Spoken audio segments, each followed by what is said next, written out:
নমস্কার, ব্রেকিং বাংলায় আপনাদের স্বাগত। আমি জয়ন্ত মজুমদার।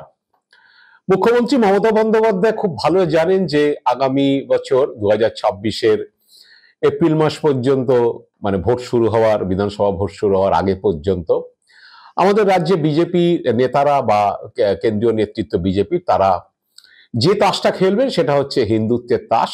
এবং মমতা বন্দ্যোপাধ্যায় বুঝিয়ে গিয়েছেন যে ইতিমধ্যে শুভেন্দু অধিকারী, সুকান্ত মজুমদাররা হিন্দুত্বের তাস খেলার ঢাক তারা বাজিয়ে দিয়েছেন। উদ্বোধনী অনুষ্ঠান তারা শুরু করে দিয়েছেন। শুভেন্দু অধিকারী গত কয়েক মাস ধরে, বিশেষ করে লোকসভা ভোটের পর থেকেই হিন্দুত্বের তাস যে তিনি খেলবেন আগামী বিধানসভা ভোটের, সেটা মমতা বন্দ্যোপাধ্যায় বুঝে গিয়েছেন এবং বিজেপি নেতারাও তা করবেন বলে বুঝে গিয়েছেন।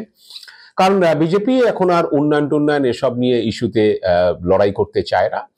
বিজেপি মূলত তৃণমূলের দুর্নীতির কথা বলবে এবং তার থেকেও সবচেয়ে বেশি যেটা হবে সেটা হচ্ছে যে আগামী এক বছর হিন্দুত্বের তাস, চড়া দাগের হিন্দুত্বের তাস খেলা হবে। হিন্দু মুসলিম বিভাজন, সংখ্যালঘুদের সঙ্গে সংখ্যাগুরুদের বিভাজন, এই বিভাজন করেই হচ্ছে বিজেপি তার ভোট ব্যাংককে বাড়াতে চায়। কারণ আপনারা ইতিমধ্যেই জানেন যে বাংলাদেশে গোলমাল এবং তার সাপেক্ষে সরসংঘ চালক মোহন ভাগবত, RSS এর প্রধান মোহন ভাগবত 10 দিনের সফরে বাংলায় রয়েছেন এবং সঙ্গের নেতারাও স্মরণ করতে পারছেন না যে কোনো যে সরসংঘ চালক বা সংঘ প্রধান কোন একটি রাজ্যে কোনো কর্মসূচিতে 10 দিন কাটিয়েছেন কিনা, এখন দীর্ঘ সময়। তো প্ল্যান প্রোগ্রাম যে হচ্ছে RSS এর তরফে বা বিজেপির তরফে, সেটা বিলক্ষণ মমতা বন্দ্যোপাধ্যায় জানেন। এবং গত কয়েকটি নির্বাচনে, বিধানসভা নির্বাচনে, দিল্লি, হরিয়ানা এবং মহারাষ্ট্রে বিধানসভা নির্বাচনে দেখা গিয়েছে যে RSS এর একটা বড় ভূমিকা। কারণ লোকসভা ভোটে বিজেপি ফল খারাপ হওয়ার পরে এটা আপনারা জানেন যে RSS এর সঙ্গে একটা বিজেপির নেতৃত্বের একটা সংঘাত বেঁধেছিল এবং সংঘপ্রধান বারে বারে হচ্ছে বিজেপির কেন্দ্রীয় নেতৃত্বের সমালোচনা করেছেন বিভিন্ন ইস্যুতে, নাম না করে। তো RSS তারপরে কোমর বেঁধে নেমেছিল এবং RSS বুঝে গেছিল যে একেবারে গ্রাসরুটে যদি না নামা যায়, গ্রাসরুটে নেমে প্রচার না করতে পারলে বা সাংগঠনিক দিকটা যাচাই করতে না পারলে বিজেপির পক্ষে জেতা কঠিন। তাদের একটা বড় ভূমিকা ছিল রিসেন্ট দিল্লি নির্বাচনেও সেটা দেখা গেছে। RSS কর্মীরা বাড়ি বাড়ি গিয়ে প্রচার করেছেন এবং হিন্দুত্বের প্রচার করেছেন, আপের বিরুদ্ধে, রোহিঙ্গা বাংলাদেশিদের আশ্রয় দেওয়া, এইসব বিষয়ে তাদের সঙ্গে যুগসাযোগ এসব বলেছেন। তো এইটা বুঝেই মমতা বন্দ্যোপাধ্যায় যে গতকাল, মানে বুধবার যে বাজেট করেছেন, মমতা বন্দ্যোপাধ্যায় এটা বুঝেছেন যে তাকে হিন্দুত্বের যে লড়াই, হিন্দু যে মুসলিম বিভাজনের যে লড়াই, সেই লড়াই তাকে রাজনৈতিকভাবে লড়তে হবে। কিন্তু পাশাপাশি তিনি যেটা বুঝেছেন যে গ্রামের দিকে তাকাতে হবে, বাজেট গ্রামমুখী করতে হবে। সেই কারণে তিনি বাজেটকে গ্রামমুখী করার চেষ্টা করছেন। তার মাথায় আছে যে আমাদের যে 294টি আসন আছে, সেই 294 আসনের মধ্যে প্রায় 200 আসন হচ্ছে গ্রামীণ ভোটারদের এলাকা এবং বাকি যে 94টা আসন অনেকগুলি শহর কেন্দ্রিক, অনেকগুলি পুরসভা এবং পুরসভার পাশাপাশি অল্প কিছু অংশ গ্রামের রয়েছে। মানে একটি পুরসভা, তার সঙ্গে হয়তো 8টা-9টা পঞ্চায়েত, 4টে পঞ্চায়েত, 5টা পঞ্চায়েত এরকম রয়েছে, কিন্তু মূলত 200-র মতো আসন হচ্ছে গ্রামীণ আসন। তো সেই কথা ভেবেই হচ্ছে মমতা বন্দ্যোপাধ্যায় সেখানে বরাদ্দ বৃদ্ধি করেছেন এবং ওই দিকে তাকিয়েই হচ্ছে বাজেটটা হয়েছে, তিনি করার চেষ্টা করেছেন। আমার ধারণা যে হিন্দুত্বের প্রচারটা হবে সেটাকে তিনি গ্রাম দিয়ে হিন্দুত্বকে ঘিরতে চেয়েছেন। কারণ যত হিন্দুত্বের প্রচারক, মানুষের কাছে যদি পরিষেবা দেওয়া যায় তাহলে মানুষ হচ্ছে সরকারি পরিষেবা পেয়ে তারা যদি খুশি থাকেন, সেক্ষেত্রে ভোট পেতে সুবিধা হবে। এই অঙ্ক নিয়ে তিনি হয়তো করেছেন। এই কারণে হচ্ছে এবার আপনারা জানেন যে গত কয়েক বছর ধরেই 100 দিনের কাজের টাকা আটকে রাখার অভিযোগ রয়েছে কেন্দ্রের বিরুদ্ধে, যে তৃণমূল সরকার বারে বারে করেছেন এবং অনেকে কাজ করার পরও টাকা পায়নি। সে কারণে গত বছর অনেককে টাকা দেওয়া হয়েছে যে টাকা তারা কাজ করে পায়নি, কেন্দ্র তহবিল না দিল। এবং পাশাপাশি 12 লক্ষ যারা বাংলার বাড়ি প্রকল্প, যেটা আবাস যোজনার প্রকল্প, যেটা কেন্দ্রীয় সরকার টাকা দেয়, সেই টাকা আটকে থাকায় হচ্ছে মমতা বন্দ্যোপাধ্যায় উদ্যোগ নিয়ে তাদের প্রথম কিস্তির টাকা গত ডিসেম্বর মাসে দিয়েছেন 12 লক্ষ বাড়ি জন্য, যেটা আবাস যোজনা বা বাংলার বাড়ি প্রকল্প এখানে নাম দেওয়া হয়েছে। সেই প্রকল্পে আরো 16 লক্ষকে যুক্ত করা হয়েছে এবারের বাজেটে। তারাও আগামী ডিসেম্বরে প্রথম কিস্তির টাকা পেয়ে যাবে, পরবর্তীকালে 26শে জুনে তারা দ্বিতীয় কিস্তির টাকা পাবেন, এরকম একটা প্রভিশন রেখে করা হয়েছে।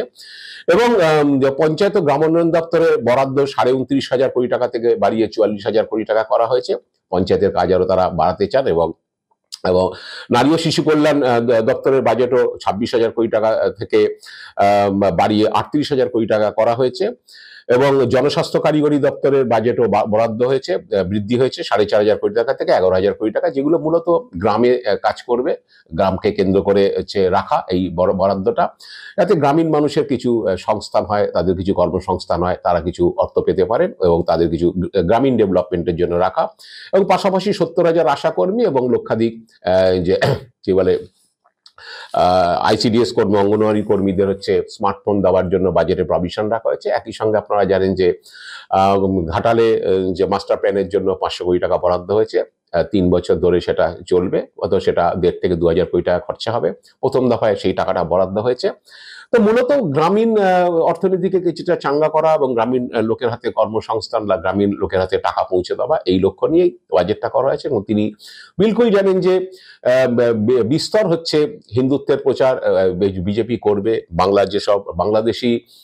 বাংলাদেশের সঙ্গে যে সীমান্ত জেলাগুলো রয়েছে সেগুলোতে বিজেপি করবে। বাংলাদেশের দিকে তাকিয়ে যে সেখানে অত্যাচারিত হচ্ছে সংখ্যালঘু হিন্দু, তাই এখানকার হিন্দুদের সংগঠিত করার কাজ চলবে। এবং যে সেইটাকে আঘাত করার জন্যই হচ্ছে মমতা বন্দ্যোপাধ্যায় গ্রাম বাংলার উপর জোর দিয়েছেন যে এই গ্রামের উন্নয়ন দিয়েই হচ্ছে তিনি এইটাকে কমব্যাট করতে চান। এবং তিনি ভালো জানেন যে আগামী কয়েক মাসে যখন রামনবমী আসবে, কি মহরম আসবে, কি দুর্গা পুজো, লক্ষ্মী পুজো, কালী পুজো, সরস্বতী পুজো, এইসব সময় হচ্ছে বিজেপি বা আরএসএস হচ্ছে বিভিন্ন জায়গায় গোলমাল পাকানোর চেষ্টা করতে পারে। তারা কোনো রকম একটা দাঙ্গার পরিস্থিতি তৈরি করতে পারে, অশান্তি সৃষ্টির চেষ্টা করতে পারে, সেটা তার মাথায় আছে। তো এইটাই হচ্ছে মূল লক্ষ্য, যে মূলত তিনি গ্রামের ভোটারদের দিকে নজর দিচ্ছেন এবং সেটা দিয়েই হচ্ছে বিজেপির যে হিন্দুত্বের প্রচার, যে চড়া হিন্দুত্বের প্রচার দিয়ে তাদের ক্ষমতা দখলে যে তারা স্বপ্ন দেখছে সেটাকে ভেঙে দেওয়া। এবং পাশাপাশি বুধবার দিন মমতা বন্দ্যোপাধ্যায় বাজেট পেশের পরে এই অভিযোগও করেছেন বিজেপির বিরুদ্ধে, নাম করেননি অবশ্য, ভুতুড়ে রাজনৈতিক দল বলেছেন যে সম্প্রতি মহারাষ্ট্র এবং দিল্লিতে যে অভিযোগ করেছেন বিরোধীরা, মানে দিল্লিতে আপ এবং হচ্ছে মহারাষ্ট্রে কংগ্রেস, উদ্ধব ঠাকরে, শিবসেনা, যে মহারাষ্ট্রে অস্বাভাবিকভাবে ভোট বৃদ্ধির অভিযোগ করেছে তারা বিজেপির বিরুদ্ধে এবং নির্বাচন কমিশনকে কাঠগড়া দাঁড় করিয়েছে যে মহারাষ্ট্রতে 5 বছরে 32 লক্ষ ভোটার বেড়েছে, কিন্তু ভোটের বছরে 5 মাসে 39 লক্ষ ভোটার বেড়েছে। এই ভুতুরে ভোটার বাড়ানোর পেছনে বিজেপি এবং কমিশনের একটা চক্রান্ত রয়েছে, এই বলে কংগ্রেস অভিযোগ করেছে।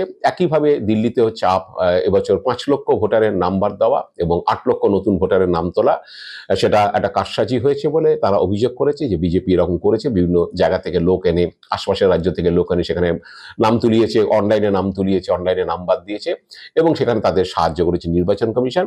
মুখ্যমন্ত্রী বুধবার দিন বলেছেন যে রাজ্যে সব করতে দেবো না, সব চক্রান্ত সব আমি ব্যর্থ করব, কারণ এখন এসব হচ্ছে ভুতুরে পার্টি, তারা হচ্ছে কিছু না পেরে, কোনো দিক থেকে ভোটে জিততে না পেরে বাংলায় তারা হচ্ছে এইসব চক্রান্ত শুরু করবে। আমরা জানি ভোটের বছর, এবং ভিন রাজ্য থেকে লোকজন নিয়ে এসে নাম তোলানো, প্রতি কেন্দ্রে 20-30 হাজার করে নাম তোলানো চেষ্টা হবে এবং কয়েক লক্ষ ভুয়ো ভোটারকে অনলাইনে নাম তুলিয়ে বা বিভিন্নভাবে নাম তুলিয়ে হচ্ছে এই ভোটার বাড়ানোর একটা চক্রান্ত হবে। আমরা সেগুলো নজর রাখছি, এখানে এসব চলবে না, এসব বলে তিনি বলেছেন।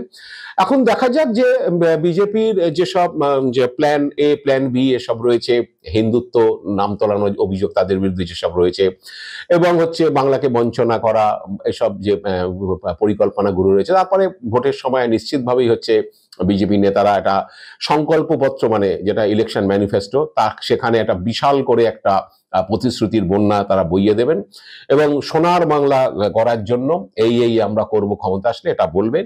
কিন্তু আসলে আদপে মমতা বন্দ্যোপাধ্যায় চাইছে যে গ্রামীণ মানুষকে বা সর্বোচ্চ ভোটার যেই অঞ্চলের মধ্যে রয়েছে গ্রামীণ এলাকায়, সেখানে উন্নয়নের মধ্যে দিয়ে হচ্ছে এই হিন্দুত্বকে কমব্যাট করা এবং এই বিজেপির যে প্রতিশ্রুতি, সেই প্রতিশ্রুতিকে কমব্যাট করা।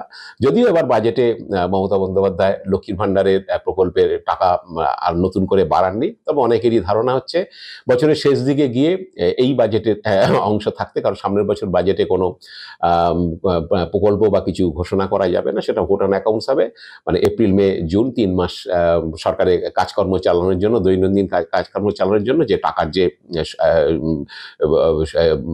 অ্যালটমেন্ট, সেই অ্যালটমেন্টটা পাস হবে। এটাই শেষ বাজেট ছিল, পূর্ণাঙ্গ বাজেট। তো শেষ দিকে গিয়ে হয়তো কোনো রকম বাজেট বহির্ভূত খাত থেকে বা কোনো জায়গা থেকে লক্ষ্মীর ভাণ্ডারের টাকা বাড়িয়ে দেওয়া হতে পারে, এবং মমতা বন্দ্যোপাধ্যায় ইলেকশন প্রচারে বলতে পারেন যে আমরা আসলে এটাকে কন্টিনিউ করব, বা আমরা ক্ষমতায় আসলে আরো 500 টাকা বাড়াবো, বা যেটাই বাড়ান সেটা বলতে পারেন। সেই চমকটা এখনো রয়ে গেছে, সেটা আদৌ কি হবে না হবে।